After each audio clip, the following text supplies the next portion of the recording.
మొన్న బీఆర్ఎస్ వాళ్ళు పెట్టిన దాని మీద మేము ప్రెస్ మీటు పెట్టడం జరిగింది. అది ఏది అంటే మల్యాలకు పోయి వారు ఈ బ్రిడ్జ్ కాలేదు అది కాలేదు అనడం మూలంగా ఇగో బ్రిడ్జ్ శాంక్షన్ అయిందని జీవో కాపీ చూపించింది.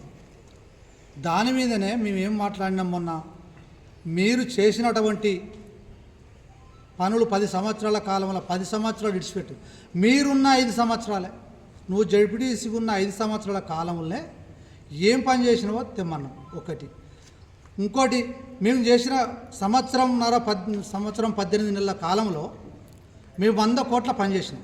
మా ఎమ్మెల్యే గారు శ్రమించి అన్ని రకాల పనులు 100 కోట్లు, మండలానికి శ్రీరాంపూర్ మండలానికి 100 కోట్లు చేసినాం. అదే నీ 5 సంవత్సరాల కాలంలో 300 కోట్ల పని తీసుకురావాలి. ఆ 300 కోట్ల పనులు ప్రెస్కి ఇవ్వని చెప్పినాం. మేము ప్రెస్కి ఇవ్వండి, మేము కూడా ప్రెస్కి ఇస్తాం మా 100 కోట్ల పనులు అని చెప్పినాం. దానికి మాజీ జడ్పీటీసీ తిరుపతి రెడ్డి ఏం మాట్లాడిండు, వ్యక్తిగత దూషణలకు వెళ్ళండి. ఆయన వ్యక్తిగత దూషణలు అంటే తను నేను చదువుకోలేదు అనేది ఒక మాట్లాడాను. నా చిన్నప్పటి నుంచి, నా చిన్నతనం నుంచి నా అవ్వయ్య చదివియాలన్నమాట వాస్తవమే. కానీ నాకు జ్ఞానం నేర్పారు, నా తల్లిదండ్రులు నాకు జ్ఞానం నేర్పారు, ప్రజలను గౌరవించడం నేర్పారు. నాకు 2 పిల్లలు ఉన్నారు, ఒక కొడుకు ఒక బిడ్డ. మరి నీవు దాన్ని మర్చిపోయి అదేదో నువ్వు చెప్తావా? నేను చెప్పినంత గుండె మీద చేసుకొని చెప్పినా నువ్వు చెప్పినవా? ఇదివరకు ఎప్పుడన్నా నీకెందరో చెప్పినవా? అది నీ విఘ్నతకే వదిలేస్తున్నా. నేను అంత దూరం పోను, వ్యక్తిగతంగా నువ్వు మాట్లాడినంత కాదు. కానీ మేమేదో 23 సంవత్సరాలు 25 సంవత్సరాల కింద ఏదో మర్డర్ కేసులని మా మీద అభియోగం వచ్చింది. ఆ అభియోగం వస్తే దాన్ని నువ్వు మర్డర్ చేసినావు అంటాడు. నువ్వు చూసినావా? నేను చేసింది నువ్వు చూసినావా? మర్డర్ చేసినావు అంటున్నావు. అవి మా మీద మా ప్రత్యర్థులు పెట్టిన కేసు, అది కోర్టు దాన్ని అన్ని పరిశీలించి కొట్టేసింది, వీళ్ళు చేయలేదని.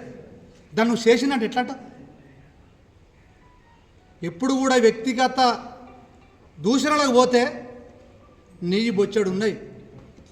నేను మొన్న కూడా చెప్పిన, ఇక అంత దూరం పోను. నేను తీస్తే నువ్వు తట్టుకోలేవు. నాది ఒక చిన్న ఎంటిక మందం కూడా నాకు చూపించలేవు. నాది ఒక్క ఎంటిక మందం చూపించలేవు. నీవి ఎన్ని ఉన్నాయో అన్నీ ఉన్నాయి, కానీ తవ్వనీయక మాతో అని. నువ్వు వేనంత నేను పోతలేను. జాగ్రత్తగా ఉండి చాలా బుద్ధి కలిగి ఉండు.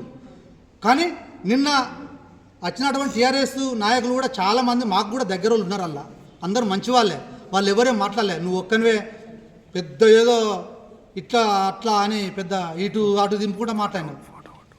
చాలా జాగ్రత్తగా మాట్లాడు, వ్యక్తిగత దూషణలు ఇవ్వకు.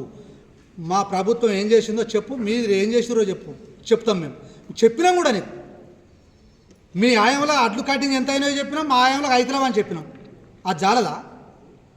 అది నువ్వు ఉన్న కాలంలో బంద్ చేసుకోలేదు. నువ్వు 5 సంవత్సరంలో జడ్పీటీసీ కాలం వల్ల వడ్ల కటింగ్ రైతులకు లేకుండా ఎందుకు చేయలేదు? మేము ఈరోజు ఎందుకు చేసినామో చెప్పినాము నీకు. అది జాలదా? మీరు ఏం చేస్తే కటింగ్ అయిందో చెప్పినాం.